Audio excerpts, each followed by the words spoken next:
Нетрезвая компания, поругавшись с приятелем, закрыла его в погребе, незаконно лишив свободы. Все произошло в селе Мокрые Курнали Алексеевского района. После ссоры 48-летнего мужчину избили, отобрали паспорт и мобильный телефон. Затем бросили в подпол. Там он просидел некоторое время, выпустили его только после того, как сожительница хозяина дома уговорила мужчин выпустить гостей из плена. Его отпустили, но телефон уже не отдали. Данный факт выявил участковый. В отношении 23-летнего и 39-летнего мужчин возбуждено уголовное дело.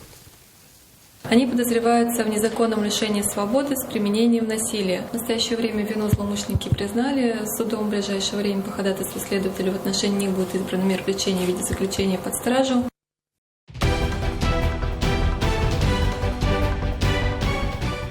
Происшествия и аварии, трагедии, героизм спасателей и сила закона в программе «Вызов 112» на сайте tnv.ru и на YouTube-канале ТНВ. Подписывайтесь.